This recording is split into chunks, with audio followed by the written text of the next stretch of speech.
வணக்கம். உலகில் வாழும் அனைத்து பகுதி தமிழ் மக்களுக்கு என் அன்பு கலந்த வணக்கங்கள். இன்றைக்கு நாம் ஒரு ஆண் மகனுக்கு தேவையான பலம், ஊந்துதல் சக்தி இவை இருந்தால்தான் அவர் செக்ஸ் வாழ்க்கையை திருப்திகரமாக அனுபவிக்க முடியும். அதற்கான மூலிகை மருந்து என்ன? அதாவது எனர்ஜெட்டிக்காக இருக்கணும். ஆணுறுப்பு நன்றாக நீண்டு பருமனாக தடுமனாக வளருவதற்கான மருந்து இப்பொழுது நாம் பார்க்க போகிறோம். இது மிக மிக எளிய முறையாகும். இந்த மருந்து தினமும் காலை இரவு சாப்பிட்டு கொண்டே வர வேண்டும். குறைந்தபட்சம் 3 மாதம் தொடர்ச்சியாக சாப்பிட்டால் இதனுடைய பலன் மிகவும் அருமையாக இருக்கும். களவியல் வாழ்க்கையில் யானை போன்ற பலமும் குதிரை போன்ற வேகமும் கிடைக்கும் என்பது உறுதி. அதேபோல் ஆண் உறுப்பு நீண்டு தடிமனாக வளர்வதற்கு இது உதவி செய்கிறது. நீண்ட நேரம் இன்பம் கிடைக்க இந்த மருந்து வழி செய்யும் என்பது மிக மிக முக்கியமான ஒரு செய்தியாகும். இதில் சேர்க்கப்பட்டுள்ள முக்கியமான மூலிகை பொருட்கள் மிகவும் பயனுள்ளதாக இருக்கின்றது. இதை நீங்களே செய்து அதனுடைய பலன்களை நீங்களே அனுபவிக்க வேண்டும் என்பதற்காக இந்த மூலிகை மருந்தின் ரகசியத்தை நான் வெளியிடுகிறேன். இங்கே இருக்கும் முதல் தட்டில் இருப்பது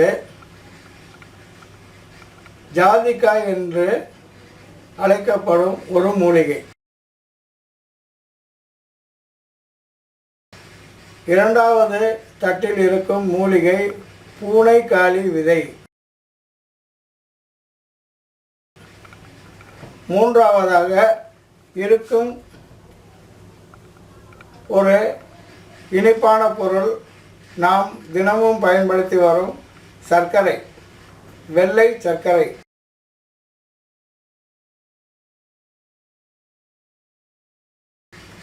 நான்காவதாக இருக்கும் ஒரு வாசனை பொருள் ஏலக்காய். இதை தோலை எடுத்துக்கிட்டு உள்ள ஏலரிசியை மட்டும் நீங்கள் போடணும். ஐந்தாவதாக இருக்கும் பொருள் சுக்கு. இந்த சுக்கு நரம்புகளுக்கு வலுவூட்டுகிறது. ஆண்மை உணர்ச்சி கிளறி விடுகிறது, கிளர்ச்சி அடைய செய்கிறது.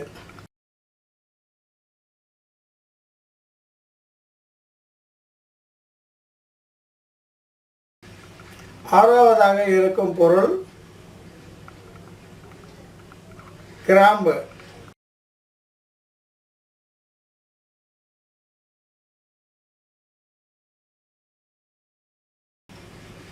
இரத்தம் சீராக ஓட வேண்டும், வேகமாக ஓட வேண்டும். உடலுறவு கொள்ளும் ஒரு மனிதனுடைய இரத்தம் மிகவும் வேகமாக ஓடி ஆணுறுப்பு செயல்பட அதில் சென்று நிரம்ப வேண்டும். இரத்தம் மிகவும் வேகமாக ஓடி ஆணுறுப்பில் இரத்தம் நிறைந்து விரைப்புத்தன்மை அடைவதற்கு இந்த கிராம்பு வழிவகை செய்கிறது. நல்லா கவனிங்க. ஜாதிக்காய் 100 கிராம், பூனைக்காளி விதை 100 கிராம், கிராம்பு 10 கிராம், சுக்கு 20 கிராம், ஏலக்காய் 10 கிராம். இதை அனைத்தையுமே மிக்சியில் போட்டு நன்றாக அரைத்து எடுத்து ஜலித்து ஒரு பாட்டிலில் அடைத்து வைத்து கொள்ளுங்கள். காற்று புகாத ஒரு பாட்டிலில் அடைத்து வைத்து கொண்டு தினமும் காலையில் வெறும் வயிற்றில் 300 மில்லி பாலில் 1 டீஸ்பூன் அளவு இந்த மூலிகை பொடியை போட்டு 200 மில்லி அளவு சுண்டி வரும் வரை நன்றாக பாலை காய்ச்சி அதை ஆற வைத்து குடித்து விட வேண்டும். இதேபோல் இரவு சாப்பாட்டிற்கு பிறகு இதே போன்று தொடர்ச்சியாக 3 மாதங்கள் நீங்கள் செய்து கொண்டு வந்தால் உங்களுடைய உடலில் அதிக வலு ஏற்பட்டு ஆணுறுப்பு விரைப்புத்தன்மை அடைந்து உணர்ச்சிகள் கிளற மனைவி விரும்பும் அளவிற்கு போதிய அளவிற்கு அவர்களுக்கு இன்பத்தை கொடுக்கலாம் என்பதற்காக இந்த மூலிகை மருந்தின் ரகசியத்தை வெளியிட்டிருக்கிறேன். இந்த மூலிகை மருந்துகள் எல்லாம் சுத்தி செய்து உங்களால் செய்ய முடிந்தால் செய்து அதை நீங்கள் பயன்படுத்தி கொள்ளுங்கள். உள்ளூரில் மூலிகை பொருட்களை சேகரிக்க முடியாதவர்களும் வெளிநாட்டில் இருக்கும் அன்பர்களும் இந்த மூலிகைகளை வாங்கி செய்ய முடியாது என்ற பட்சத்தில் உங்களுக்கு தேவையான மருந்துகளை என்னிடமே பெற்றுக்கொள்ளலாம். நன்றி, வணக்கம். மீண்டும் சந்திப்போம்.